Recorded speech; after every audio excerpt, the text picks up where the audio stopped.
আসসালামু আলাইকুম ওয়া রাহমাতুল্লাহি ওয়া বারাকাতুহু। নাহমাদুহু ওয়া নাশকুরুহু ওয়া নুসাল্লি আলা রাসূলিল কারীম।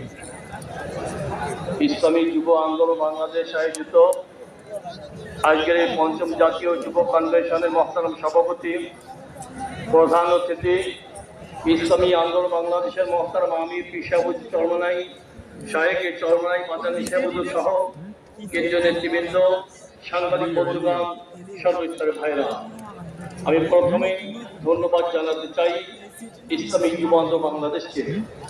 লক্ষ লক্ষ যুবকের আয়োজনে অতি সুশৃঙ্খলভাবে আজকের এই ইন্তজাম করেছে, তাদেরকে ধন্যবাদ জানাই। এরপর আমি বর্তমান অন্তর্বর্তীকালীন সরকারকে পরামর্শ দিতে চাই।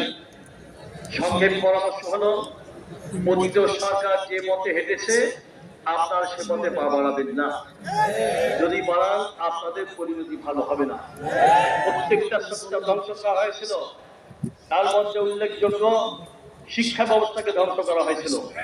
প্রত্যেকটা সেক্টর থেকে ইসলামী শিক্ষা মাইনাস করার চেষ্টা করা হয়েছিল।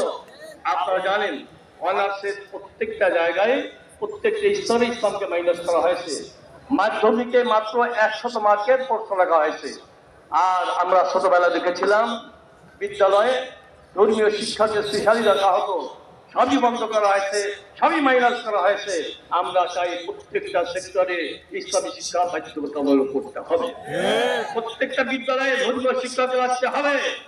আর মাধ্যমিকে কমপক্ষে 200 মার্কের প্রশ্ন রাখতে হবে, অনার্সে কমপক্ষে 100 মার্কের প্রশ্ন রাখতে হবে।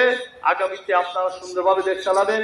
বিশেষ করে আজকের এই সমাবেশ যেভাবে সুন্দরভাবে বাস্তবায়ন করেছেন, আমাদের বিশ্বাস ইসলামী যুব আন্দোলনের মাধ্যমে সুন্দর একটা বাংলাদেশ গড়া সম্ভব হবে ইনশাআল্লাহ।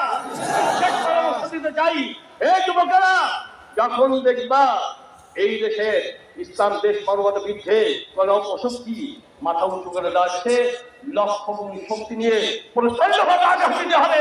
অপশক্তি যেন বাংলাদেশে মাথা উঁচু করে না দাঁড়াতে পারে। সংগ্রামী সহ